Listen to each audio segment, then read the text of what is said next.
Look at these two blocks trying to force a fit.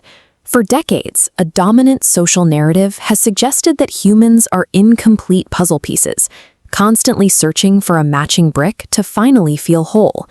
Under this framework, anyone who actually prefers their own company falls into a concerning category. Psychologists historically relied on labels like loner, antisocial, or avoidant. This creates a specific kind of friction when you hear "party this weekend" and immediately begin drafting an excuse to stay home. Western culture often treats this preference for isolation as a precursor to mental instability, a literal villain origin story in the making. Research now suggests that the desire to be alone is a biological advantage, a reality that traditional psychological profiling overlooked for decades. In 2016, a team of psychologists at the University of Buffalo challenged the prevailing wisdom. They asked whether solitude actually makes some people feel good rather than a sign of damage. They identified a distinct category called unsociability, which describes a calm, confident preference for one's own company. This data clarifies the difference between these states. Antisocial behavior stems from active hostility toward people, while avoidant behavior is driven by fear. Unsociability is a neutral, choice-based preference. This preference stems from the brain's dopamine system. Think of spice tolerance. Extroverts need the whole jalapeno, a massive influx of social stimulation, to reach their baseline. For unsociable individuals, a single red pepper flake, like reading a book, brings dopamine to an optimal peak. Canceling weekend plans is a biological mechanism that prevents sensory overload and allows the brain to return to a functional state.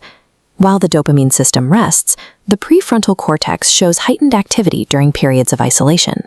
This region handles deep thinking and complex problem solving.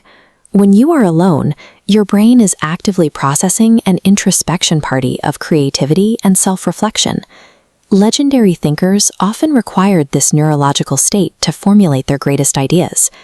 Albert Einstein performed his most significant work in complete isolation. Virginia Woolf famously argued that a dedicated, isolated room was a baseline requirement for the mind to reach its full creative potential. This need is integrated into the infrastructure of other cultures.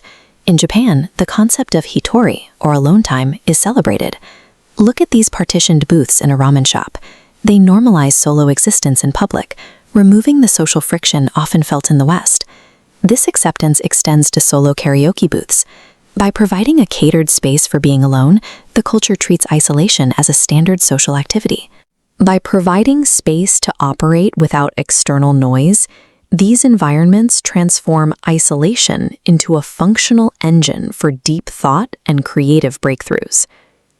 Determining your own zone of solitude depends on one specific question: why do you prefer to be alone? Some individuals adopt isolation as a scarcity mindset. They use an empty room as armor to shield themselves from the vulnerability, judgment, or rejection that comes with human connection. Psychologist Abraham Maslow noted that healthy solitude comes from a place of abundance. It is a restorative retreat taken after experiencing meaningful connections, fueled by the knowledge that those connections remain available. Healthy unsociability focuses on words like recharge, create, and process.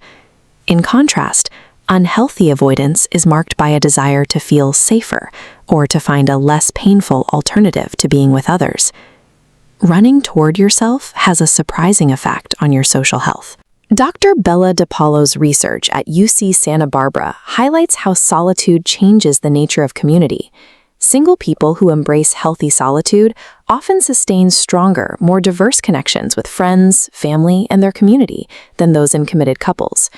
Because they are not looking for a single person to fix an internal emptiness, they show up to social interactions fully recharged. They bring a whole self to the table, having already spent time at their own. Choosing solitude demonstrates high social intelligence and a precise alignment with your own biology.